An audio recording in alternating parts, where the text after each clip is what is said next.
los presentes, bienvenidos a este simposio virtual. Soy la doctora Virginia García Les Moreno, soy especialista de productos en genética reproductiva en la empresa de sistemas genómicos y en esta sesión vamos a hablar del análisis crítico de las indicaciones actuales en el diagnóstico genético preimplantación. Aunque el principal enfoque de esta charla, de esta sesión, sea el PGT-A para el análisis de aneuploidía en los embriones, existen otros tipos de estudios genéticos preimplantación que deben ser mencionados para tener presentes las indicaciones de cada uno de ellos.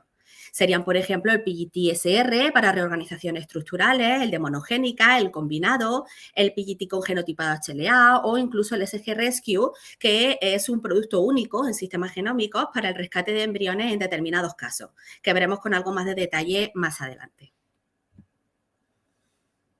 El objetivo de todos estos test sería detectar de forma precoz, antes de la implantación, la presencia de anomalías genéticas en el embrión.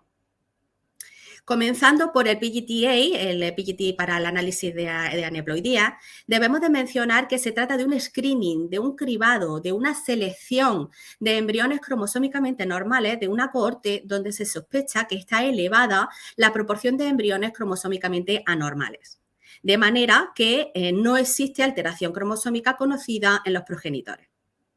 Por lo tanto, las indicaciones para su realización son personas con un cariotipo normal, pero con las siguientes características. Por ejemplo, una edad materna avanzada, concretamente una edad materna superior a los 35 o 38 años, dependiendo un poquito del país en el que estemos hablando.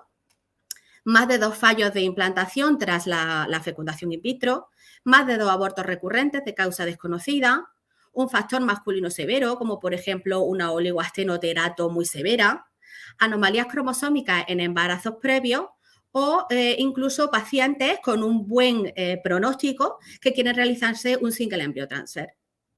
A pesar de que todas estas indicaciones existen, ¿no? Actualmente hay una marcada tendencia a bajar el corte de edad y a que se realice el PGT-A a todo el mundo. Además, existen ciertas indicaciones de PGT-A en determinados países, aunque quizás no aplicarían en Colombia, pero hay que tenerlas en cuenta frente a la consulta de pacientes de otros países.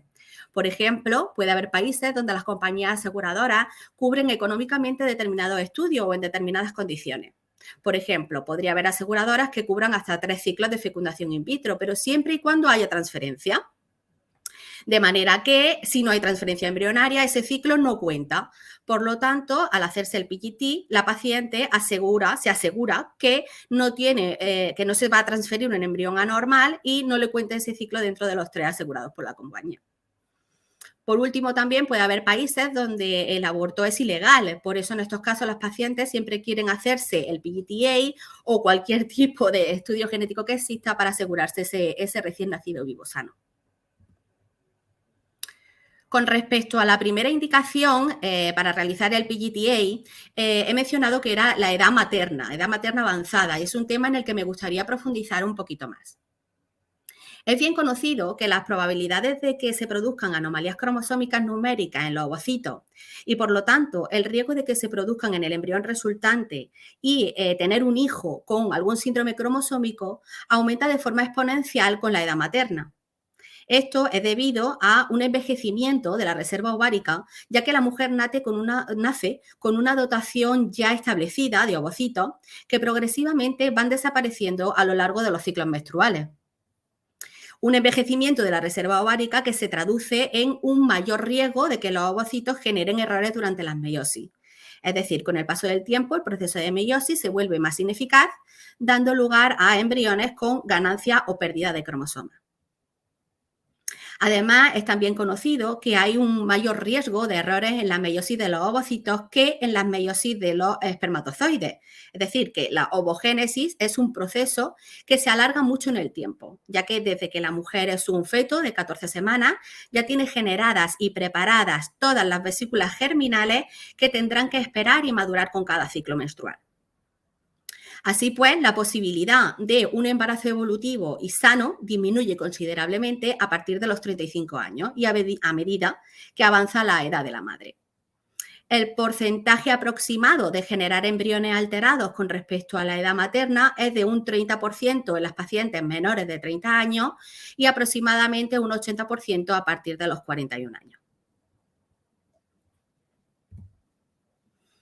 A lo largo de estos años hemos ido aprendiendo que el estudio cromosómico de los embriones antes de la implantación supone un gran beneficio para determinadas parejas, ya que podemos encontrar hasta un 60-70% aproximadamente de embriones aneuploides en los primeros estadios de desarrollo.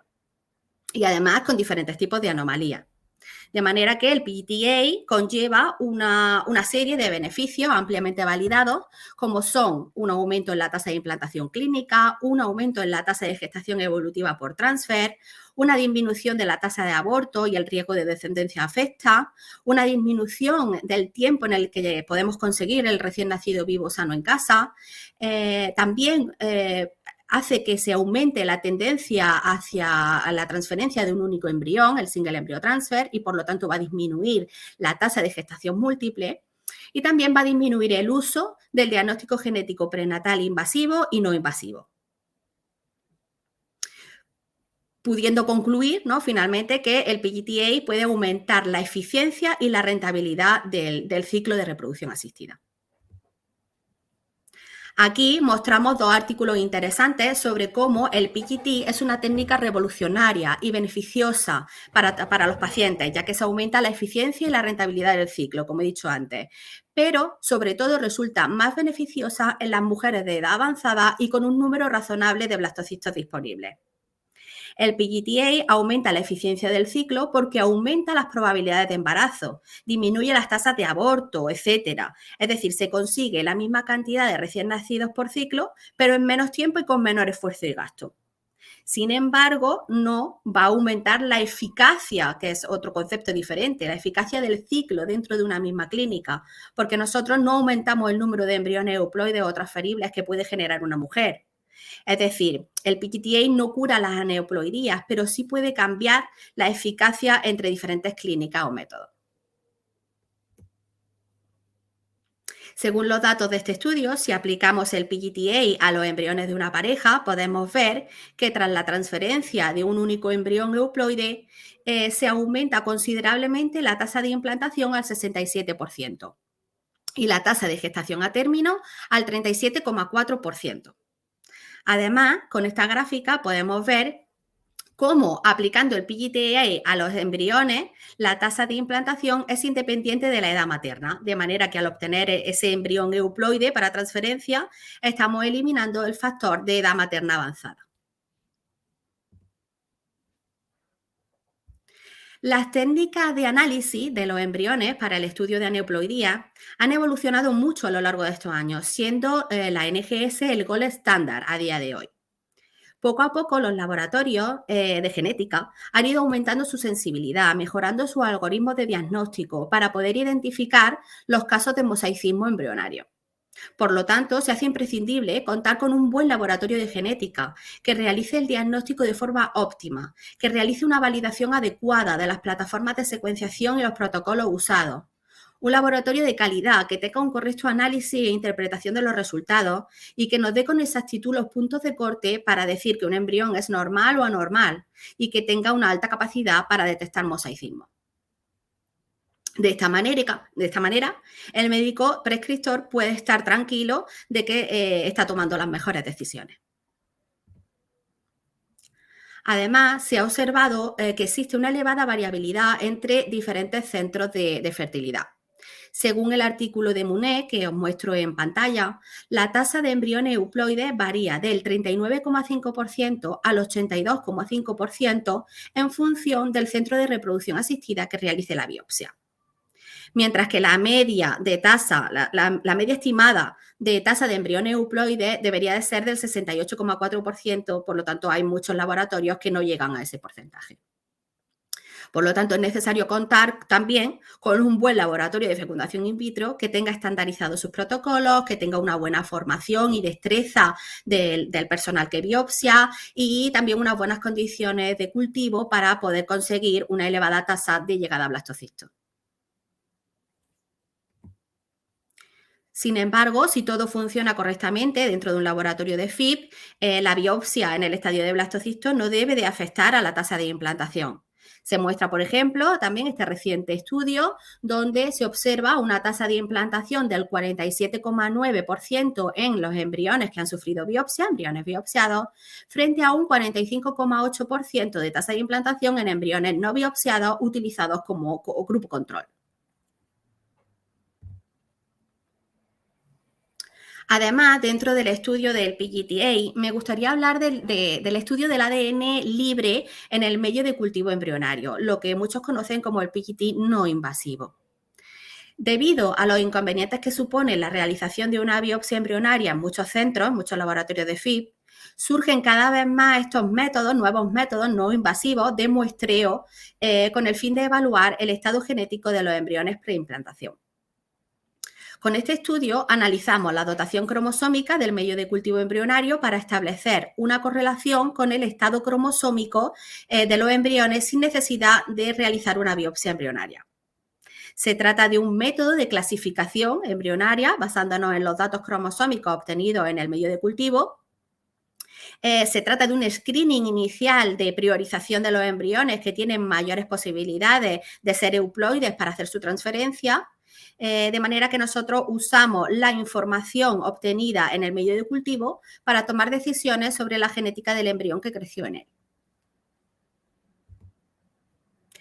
Se trata de una metodología aceptada y en auge actualmente, donde los resultados obtenidos en el medio de cultivo son consistentes con los resultados en biopsia de trofostodermo, es decir, existe concordancia en los datos que se obtienen, ¿no? Según el sitio donde se tome la muestra. Pero aún existen una serie de limitaciones que hacen que este análisis no sea un sustituto del PGTA convencional, es decir, el PGTA donde se consigue la toma de muestra con biopsia embrionaria, ya que por ahora todavía se desconoce su potencial clínico. Además, dentro de estas limitaciones, lo primero es que no se puede utilizar para el diagnóstico de PGTM ni PGT combinado, porque no se considera una prueba diagnóstica. No es posible identificar aneuploidías segmentales, mosaicismos cromosómicos, poliploidía, haploidía, etc. La cantidad de ADN encontrada, ADN libre encontrada en el medio de cultivo puede variar enormemente, con lo que es posible que alguna muestra no contenga la cantidad mínima necesaria para su estudio, dando lugar a un resultado no concluyente. Además, no es posible diferenciar técnicamente el ADN materno del ADN embrionario en la cantidad de ADN libre en el medio de cultivo. Por lo tanto, hay que tener mucho cuidado con la contaminación materna y, bueno, con la contaminación en general.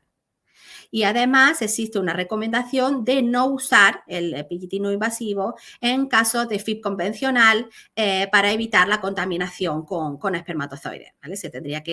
La recomendación es la de hacer un ITSI. Además, existe una tremenda variabilidad, tanto en la fase preanalítica como analítica, como posanalítica, entre las diferentes publicaciones sobre PGT no invasivo, en cuanto a diseño y a protocolo. También es necesario mejorar y estandarizar los métodos de recogida de muestra, el protocolo de cuantificación y amplificación de ADN y el análisis genético. Y se necesita más investigación sobre cuestiones que aún quedan un poquito por resolver, como por ejemplo podría ser la procedencia de ese ADN libre presente en el medio de cultivo.